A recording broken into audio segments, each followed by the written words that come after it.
were the first audience on this continent to see The Sadness. What did you think?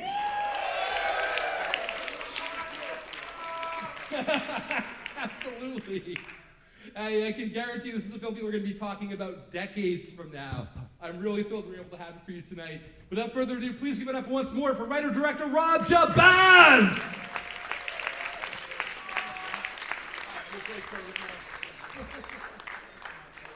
Very welcome. Yeah, man. So where do we even begin? I mean, I guess from the beginning. Do you want to talk a bit about the genesis of what became The Sadness?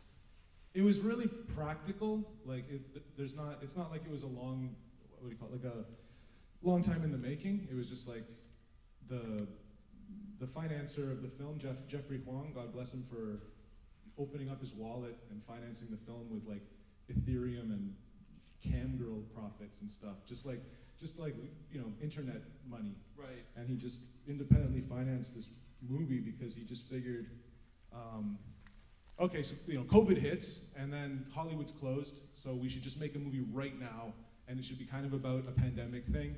And so then it was like, write something. I was like, okay, so I wrote something in May, then in June and July we sort of did pre-production, storyboarded, shot it in August, did special effects, edited it in whatever's after that. September into October, and then November did special effects, and then December kind of,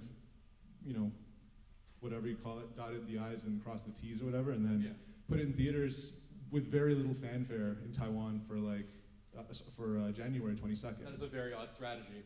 Yeah, it doesn't make any sense at all, but like it was a learning experience, that's how it happened. It was just kind of like, and then sort of like where did the idea come from? Like, I just figured we didn't have a lot of a big budget, so I thought I should just try to make it vulgar and cruel, and just like, those are things that are free, so that like it wouldn't, like it's not like special effects or like big hordes of like huge big spectacle. Just try to make it really nasty and really like kind of disturbing, and then hopefully that'll make it kind of rise to the top, or whatever, get like kind of pop up, and so that people will notice it.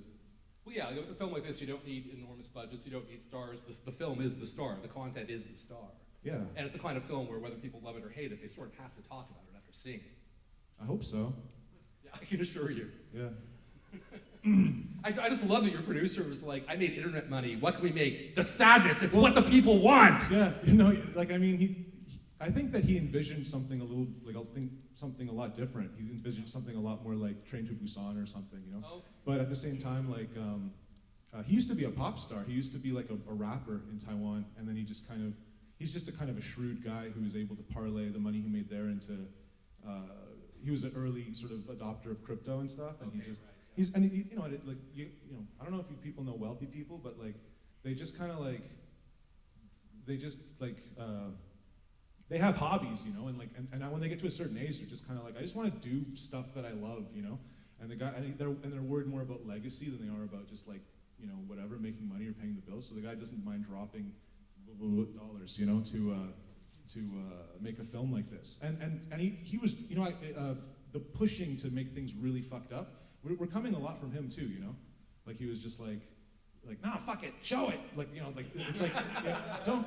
And I was fighting with him, like, about like the eye socket? The ocular sexual assault scene. He's just like, nah, fuck it, show it. And I was like, no, if I show it, then like people are just gonna roll their eyes. They're gonna be like, oh wow, look at this fucking edgelord, Like, I have to kind of rein it back and be tactful with especially sexual violence stuff. Like, I can't show it, or else it's like the audience will just be like, oh wow, you're fucking cool, dude, And so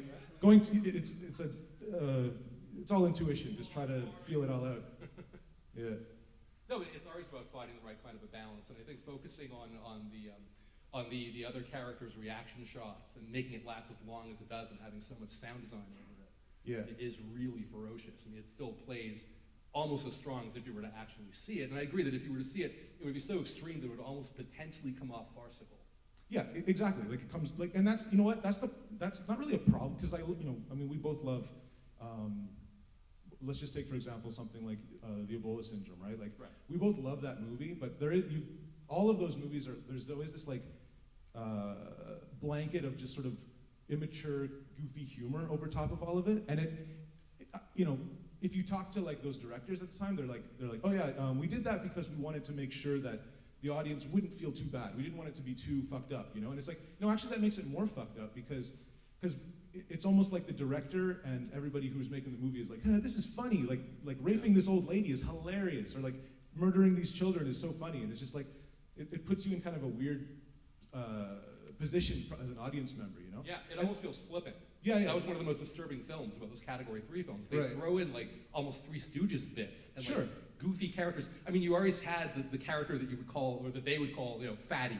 And you kind of had Fatty here. Yeah. You know, my nose! I mean, that character is right out. He's a fatty from those Category 3 films in many ways. That dude's pretty fat.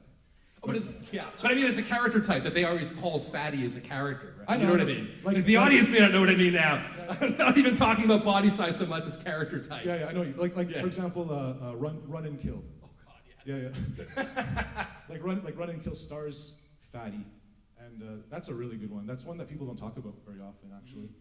Incredible. There was a short-lived Fantasia video label in the VHS days that put out Run and Kill and Red to Kill. Oh damn, Red to Kill is.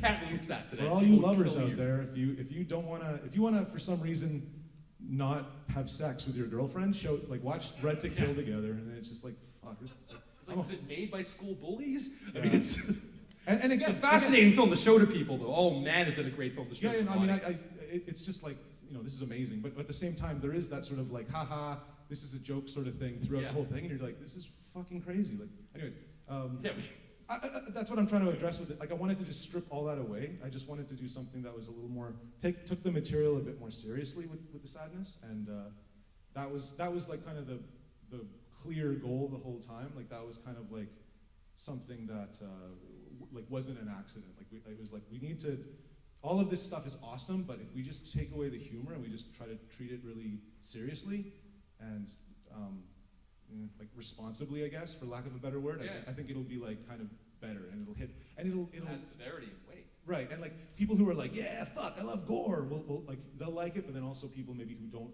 like that stuff as much will also find something they like about it too.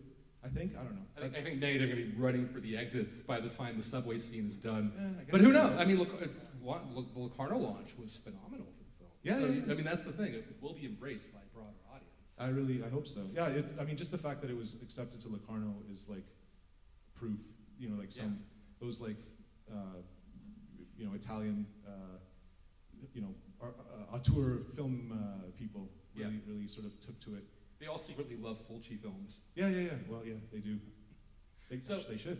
The film has a topical pertinence going beyond just the way it addresses pandemic responses and the question of timing in with elections and politicizing the virus and all of that. The subway scene, which to me is one of the scariest scenes that I've seen in a film in many, many years, just fantastically well executed. Thanks. I'm presuming it's based on the 2014 subway attacks in Taipei? Yeah, in Taipei, yeah. Taipei, sorry. It's all right. Yeah, I mean, it's just one of those things. Like, maybe that was the wrong thing to do. Maybe that's the reason why, I just found out the other day that the Golden Horse Festival in Taiwan, which is like the Taiwanese Oscars, are just like panning the film. They're not letting us even for like best makeup effects or whatever. They're just like, nope, sorry guys. I think it makes sense though. It's kind of like, well, I mean, I don't know, like doing a school shooting movie, 2014, 15, whatever, like 6 or 7 years like after, like whatever high profile like. Columbine was the first of the big ones that made the film industry start second guessing what they were releasing. Had certain films pulled from distribution, even films like Basketball Diaries. Sure, I guess I don't know. Like I wanted to just hit on a nerve and do something that was just that. It was, I guess in a way it's like a Taiwanese, like a person from Taiwan kind of couldn't do that because it would kind of haunt them their entire career, and it might fuck them up. Like, no, they wouldn't be able to just do it. But for me, it's just like, oh, he's just a fucking idiot. He doesn't know what he's doing. Like, well, it's an outsider's perspective too, which I imagine they'd respect. Right. Yeah, that's it. It was kind of like there were just a few things that I could, cross the line, and I could kind of get away with it because just because I wasn't like Taiwanese, and that's just I mean.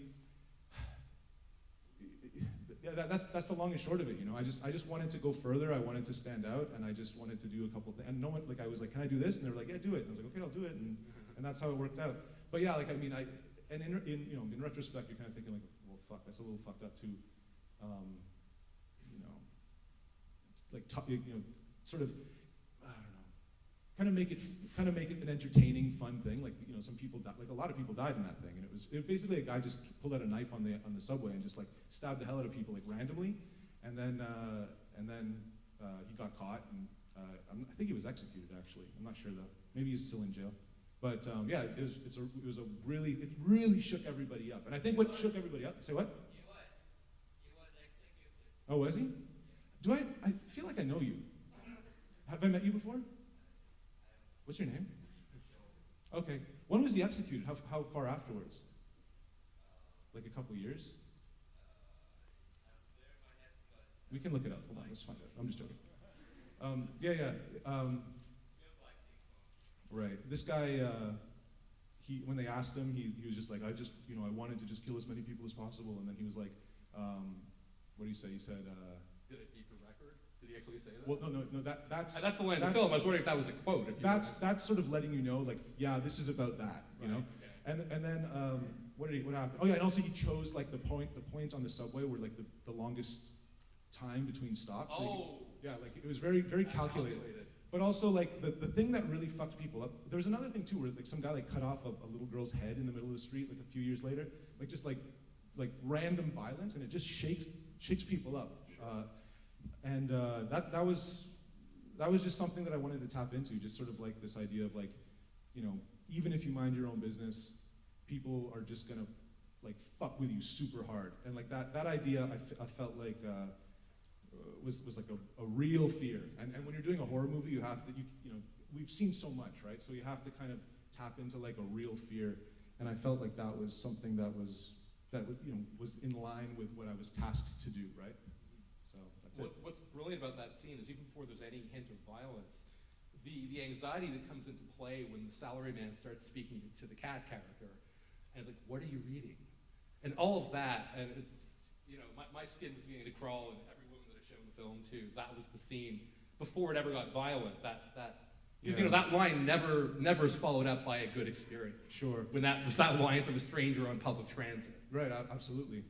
I guess like what that is just kind of like trying to create different kinds of anxiety or different kinds of discomfort. You know, because we just got done with the whole thing with the gym and like running away from the bad guys and everything, and then so it's like, do we just start with more violence? It's like, no, we have to have a little bit of, we have to have a little aperitif, you know? Yeah. And then and that's just sort of this weird, nervous sexual tension thing, and then more violence. And then as that goes, then we start to get introduced a little bit to like the sexual violence, like because like one guy starts fucking another guy, and then like that one guy starts licking that girl's face and everything, that's really what it's all about. It's just like kind of trying to space things out and switch things up enough so that the audience stays engaged, but like it's not too much of the same thing. It's really like rhythm and tempo. Exactly. Sure. Like it's entirely just like an exercise in rhythm and tempo, just like that. That's kind of all I was paying attention to. Like it's not a very like dialogue. Like it's just survive and just kind of change. You know what the dialogue's very particular though. I mean, there's Sure. a unique kind of cruelty in some of those lines. Sure, but the template like for the movie or what I was trying like in terms of like structure, I was really thinking a lot of like Pee-wee's Big Adventure. Oh. Yeah, like because seriously, because like here's Pee-wee. Look at him. Look at his crazy ass breakfast machine, and then it's like, and then after you know who he is, you just put him in different locations, and then like he just does something, and something happens. You move him to another location, something happens. But he's always trying to get his bike, right? And then with this one, there's two Pee-wees. There's the girl Pee-wee and the boy Pee-wee. Right. And then and that's how it works. Just try to find a simple template and just work, you know, and sort of recontextualize it, because you would never think Pee-wee's Big Adventure, but then when I say it, you're like, oh yeah. It makes a lot of sense. Right. Yeah, absolutely. That's fantastic. How good is your Mandarin? Terrible. So how did the language barrier come into play then? I mean, you're not only working with the actors in some very severe dramatic moments, but you're blocking fight choreography and there's stunts. Well, occasionally what'll happen is an American or a European production will come to Taiwan to do, a big movie, like for example, Life of Pi or Silence, that Martin Scorsese. And there's also people who will shoot in China, in mainland China. Like for example, Mulan, they did a Mulan movie, I guess. But the thing is there are people who just, like that sort of skill set and that service is available in Taiwan. Like it's just kind of like, full bilingual assistant director. Oh, okay. That makes sense. And the three-person team. And, they handle all the nitty-gritty. And then I met my Jelly Bai is my cinematographer for The Sadness, and me and him just had a pretty good sort of shorthand, because I storyboarded the fuck out of the movie, right? Like, okay, that'll go far. Really, really, really clear storyboard. I think I might even publish them. I think because they're actually good drawings, they're not just scratchy. So then that really helped a lot, and sort of he'd seen a lot of the movies that I had seen, and my Mandarin is like good enough to just say like go there and do Right. that, or faster or slower or whatever. But for maintaining tone and performance. Okay, so the performance aspect, it's like, okay, so I know what every line is, I know what all the lines are, and then they get translated. And then I have a dialogue editor to make sure that she doesn't say, that the guy says 8th floor instead of 18th floor, right? So like continuity and stuff. And then I'm just paying attention to just kind of like performance, like feelings. Okay, yeah, like emotions and stuff, and just like, does this feel right? Does this feel like passionate or intense enough or whatever? So I'm just paying attention to like feelings and stuff. I mean, I think as a Feelings. rule, 90% of the time, if their eyes are working, the rest is just going to fall into place. Yeah, it's all pretty easy. Yeah. Does not look it. Yeah. That's fantastic. Do you want to talk about casting? I mean, the actress who played Kat is just fantastic. Mm-hmm. The Salaryman is just unbelievable. And I read somewhere that he's actually a very famous character actor, almost like a Harry Dean Stanton type figure in Taiwanese film. Is that right? Yeah, like I mean, he's been a working actor for like more than 20 years. 20 years give or take. And he used to be a Secret Service man actually.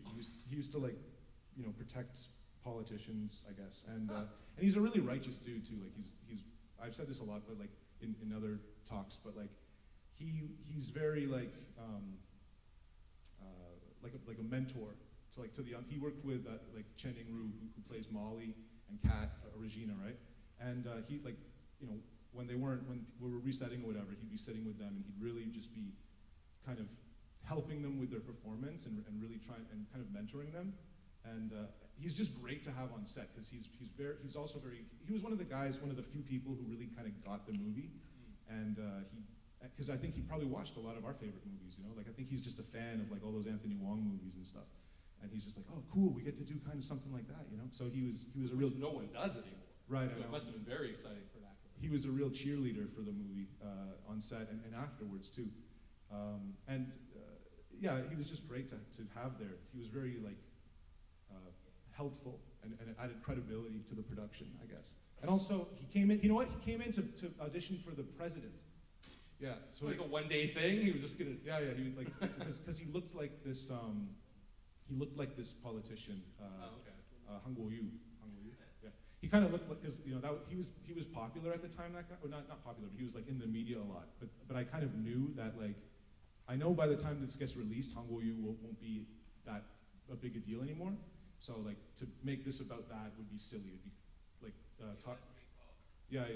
He's not. I mean, my girlfriend's mother loved him. All of her and her sisters were all just like, oh, he's so sexy. I'm just like, you guys are just getting duped by this fella. But in any case, yeah. So like, I mean, I was just like, no, you're the businessman here. Like, no, I don't care about what you've prepared. Read this, and then he did it. He loved it. Like, and I just explained the character. Like, okay, so you're this guy, and you don't know how to connect with people, and like, you have this middle management job, and like, your boss is 20 years younger than you, and you've only been able to like have sex, or you've only been able to like have a woman even like put up with you if you like pay them to have sex with you, and like when you try to have sex with them, you can't get hard, and it's just you're just fucking roiling with frustration and anger and hate and resentment, but then there's this girl in this train, and you kind of fall in love with her, and like you follow her and keep it secret. One day you're just gonna put all your fucking cards on the table and just like try to talk to her, So like this is like a big deal for her, and he's just like, yeah, this is fucking good stuff, pal. And then he just brought that character to life. And originally, we were kind of thinking, okay, this guy's gonna be like Jack Nicholson in The Shining or something. But he kind of adds this like there are these moments where he just like becomes this like dark god or something. And it's just like, oh fuck, look at this guy. And then I show those dailies to the composer, to Char, who are Singaporean musicians that live in Melbourne, Australia, that I just found on SoundCloud. The score is amazing. Yeah, I love it. I love it a lot. But the thing is showing the dailies to them, Right. and then them being like, okay, we got to change the music all around for him, and so that was sort of a creative synergy kind of thing, where it was like, you know, this guy adds this, and then these people add that, and then that gives me an idea, and then he gets an idea from that, and it was just like, wow, this is really good. Like that didn't happen like all the time, but there were some times where that happened, and it was just like, I guess this is what, you know, filmmaking is, like a collaborative effort, and it was cool. Very cool like thing to experience, because I come from an animation background, right? And everything is all just you doing it, and you tend to, it makes you sort of, when you have to work with people, you tend to micromanage them. So like having these experiences, just kind of like, oh wow, I can kind of, you know, loosen my asshole a little bit and allow things to kind of happen naturally, so to speak. All right, let's open up some questions from the audience. Yes.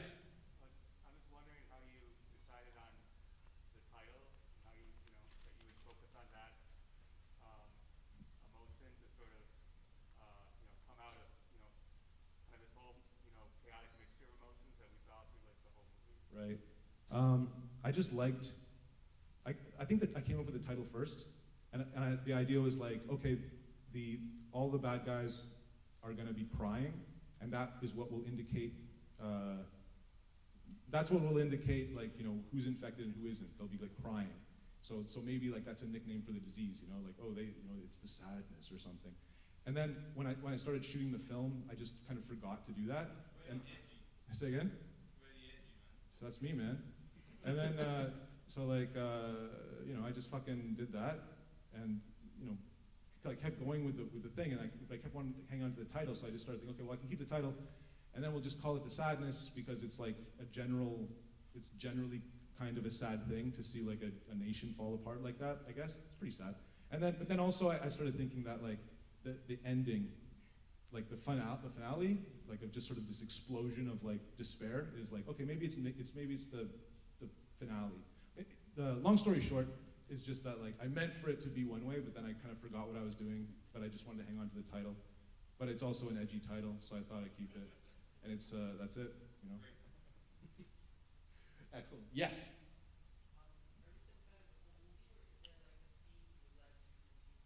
Yeah, the opening scene with Kat and Jim in bed, I really would have liked to have Regina. I really would have liked to have Regina like naked. I would have liked that to be more sexual, like more like.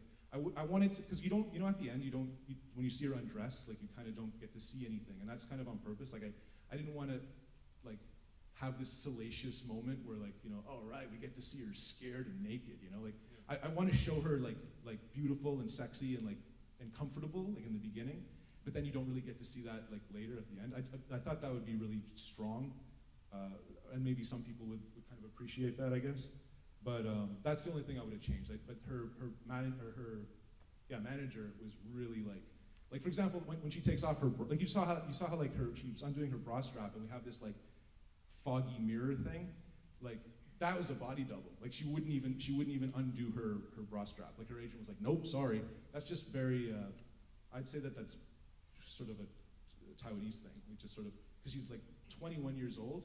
But they still treat her like she's 14, you know? And it's not till like maybe she's in her late 20s where she can sort of be a little more sexual in her career, I guess. Yeah. Yeah. But I can understand actors being protective about that kind of thing. Yeah, I mean, it's not like I was, you know, yelling at her or anything. Sure. Yeah. Yeah. I was fucking pissed at that fucking bitch. No, just joking. Totally joking. I will say that opening scene establishes both characters beautifully. I know. I need your alarm clock. I mean, it's in very little dialogue. It just establishes the warmth and a connection. I just wanted the like you have a short time to like. I just wanted the audience to kind of just really fall in love with her, you know, and kind of just be like want to protect her. Like, oh no, like I think they do, anyways. Particularly because she's one of the only beats of optimism in the entire film, and that she's the one person who stops to help strangers, even when the worst things were happening all Yeah, around. the way I kind of resolved that in my mind is that she puts so much effort into saving Molly because she kind of used Molly to To take her place beside yeah, the salary exactly. man. That's kind of like weak. That's sort of a weak thing, but that's just the way I think of it. That's depressing. Yeah, I hadn't thought about that, but that does line up. Yeah. Okay. So no optimism. Everyone sucks. Next question, please. Yes. Over there. Hit it. Was there anything you wanted to put in that you thought, oh, maybe that's going too far? I had this idea of these zombies or whatever, infected people going into like an operating room, and some guy's getting brain surgery done, and then one infected guy pulls his pants down and takes a shit in the guy's brain. But then I thought that was too funny. I thought it was too hilarious. So I didn't want to do it. But I'm keeping Was that your one. producer like, Rob, no, it has to be there. What are you? No, I said Never it to conveyed it to him to get him. people. Just looked at me like, what are you, fucking stupid? You know? That's just a joke, you know? Like that but it's I thought it was really funny. Like, you know what? That idea is for free. Anyone who wants to make a movie where a guy takes a shit in another guy's like exposed brain, I'd love to see it. Maybe in the next Insidious movie or whatever, some guy takes a shit in the guy's brain. It's what the people want. It's what the people want. It's not what the people want, but it's what they need. There you go. Yeah. Exactly. It's a choice for health. Next question. There's a lot of lights. It's hard to see in the back. Yes. Yeah, sure.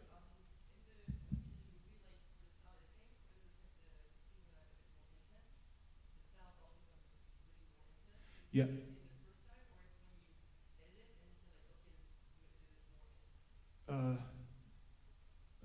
I don't know. Like, I actually found that the sound system in this particular cinema is like a little like mid to high intense, and it's kind of there are parts where it's just like like it just gets really like grating on the ear, and I was like, okay, like that's fine, you know. But I mean, the bass was like, you know, the part at the end was like like that, all that sounding pretty good. But yeah, I mean, you know, there's sort of this loud, like, we had the sound mixer from Midsummer, this guy named Rick Schnupp. Hey man, Hollywood's closed, no one's working. Rick Schnupp will work on the fucking movie. So we called him, and he was like, yeah, this sounds pretty fucking good, man. Some crazy ass Chinese movies. And then he goes and he just mixed it just like a regular movie, and like there's sort of a loudness war that's happening. If anyone here like does audio, like there's this war to try to just make the movie like as loud as possible. Yeah, it just compresses everything. Right. It's horrible. And you know, we kind of made that sin too. Like when we played it at Locarno, like the theater was. I think, to be perfectly honest, I think it sounded better at that theater. But you know, whatever. We did our best. Sometimes it sounds like grating and fucked up, and sometimes it sounds like good. And you know, maybe you know, to that guy's question, maybe that's something that I would do over, is I'd take a little time to make sure that in different cinemas it kind of sounds like consistent, you know? It's so hard though, because the acoustics in each room I are know. so different, and Yeah. systems. It's depressing though, because of course, you know, you spend so much time on a mix. Yeah. Just like when you're doing the grading, the color timing, and then Yeah. each projection. I mean, the lamp houses can have a different color of light. Right. It's the most frustrating thing in the world. It's true. Yeah, I mean, I guess I don't know how to answer that anymore. Did I answer the good? Okay, that's all. I like the mix, and like, I saw it twice here on my home theater system at home, and Mm-hmm. it sounded quite different in both places, but I loved it both times. Yeah. And there's just so much in that mix. Yeah. And again, that score, the sound design is really Yeah, it was really cool. The Sichar really made like for the soundtrack. It was all his idea, like to use all those like Suonan, like Chinese instruments and stuff. That wasn't really my idea. I gave him like references. Like I was like, here, listen to the soundtrack of like the remake of The Crazies from 2010. Like I like Right. that. I like that soundtrack. I think it's like Paul Newton Howard or something. But I like that soundtrack a lot. And also, score's much better than the films. Sure. I didn't think it's all right. The remake? Yeah. I mean, I guess the original, the Romero one's just such a I like religious that item dude. to me What's at his this name? point. Timothy Elephant or whatever his name is. Is that his name? I don't Timothy know. Elephant? Oliphant? Elephant? It's Oliphant. I'm just Could well joking. be, I'm pretending I don't know, but I do know. It's Oliphant. Anyways, Tonight it is. yeah. So like I thought that soundtrack's pretty good, and then also the Elijah Wood Maniac, like that soundtrack. Oh, yeah. Wasn't Wasn't that composer just named Rob? Didn't he just Yeah. credit himself as Rob? pretty memorable? You remembered it, huh? Yeah. Oh, it's a great score. Yeah, I was like, damn it, that'd be pretty cool if I could just be that, like Rob, you know. But then, yeah, like he's the one who added all that sort of traditional Chinese stuff, and I was kind of like, okay, you know, if you want to do that, that's cool. But it's a little bit fucked up because I think that people who grow up in Taiwan, they kind of associate those instruments with like festivities and shit. Like, Oh, so that's incredibly subversive. I guess so, but at the same time, it's kind of like, to me, it sounds like grating and weird and scary, and maybe to most of the people in this audience, like it was like those kinds of sounds are like, whoa, that's fucked up. But to them, it's like, oh, cool. Like there's if I go outside, I might be able to get like a cookie or something, you know.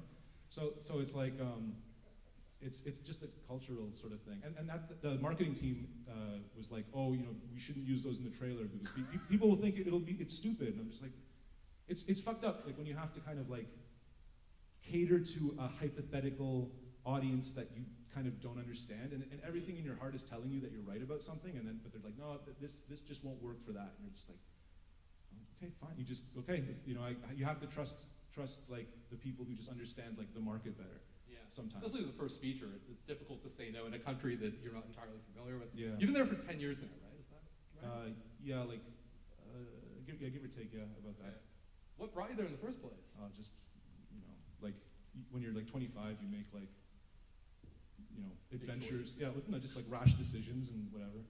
Just go and I was doing graffiti a lot at the time, and I just liked the idea of like graffiti in Taiwan, and Oh, right on. a lot of people were kind of doing it like from the Bay Area, you know, like California and stuff. And I had a camera, and I thought, oh, I'll take some photos or video of that stuff, and maybe it'll be cool. And I just lost interest in that, and then I started just like working, and then I started getting better at animation, and then the animation brought me to doing commercials, and the commercials brought me to doing, you know, like corporate work, and then Right. after that, like being an in-house in a corporation, doing Like doing industrial films and yeah, stuff like that, or like sort of, you know, how this piece of technology works, and it all opens up and stuff. And then I just like met Jeff Wong, and he just was like, let's fucking do a movie. And then I tried to help develop a script for like a year that didn't go anywhere, and then the COVID happened, and it was like, okay, we're doing this as this, and that was it.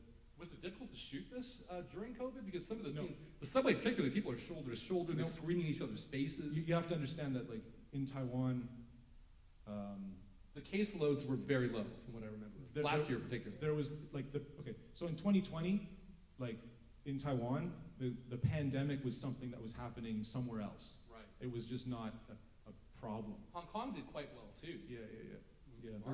There was a few countries that for like, you know, for whatever reason, like New Zealand did really well as well. Yeah. Just because of There you can understand it more, but when you have like, you know, Taiwan and Hong Kong being close enough to mainland China, Yeah. and somehow really being kept away from it. Well, there's a lot of Discipline. reasons for that. It's like Yeah.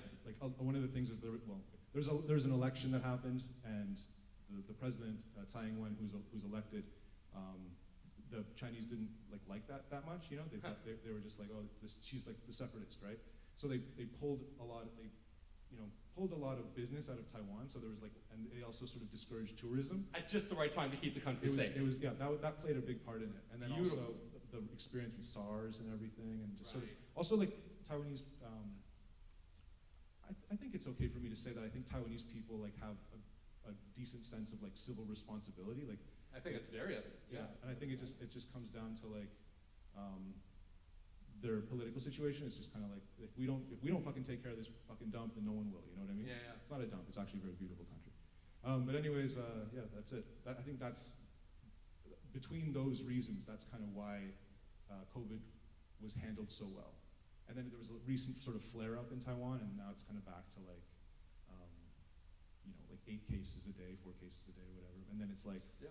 But then it's like there's a slow vaccine rollout. Right. So, but you know, and then when I go back there, I'll have to quarantine for 2 weeks, like no matter how many vaccines I have or how many what do you call it, like a rapid antigen test, PCR test, yeah, all that stuff.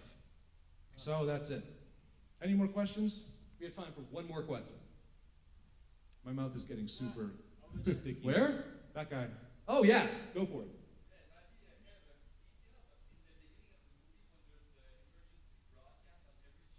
Yeah. Yeah.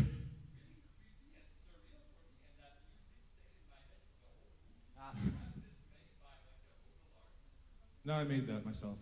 That's your animation. Yeah. That's an animation I made like a few years ago, like maybe 2015 or something. Huh. And I just was like, originally I wanted to I'm glad use. you asked that question then. Yeah.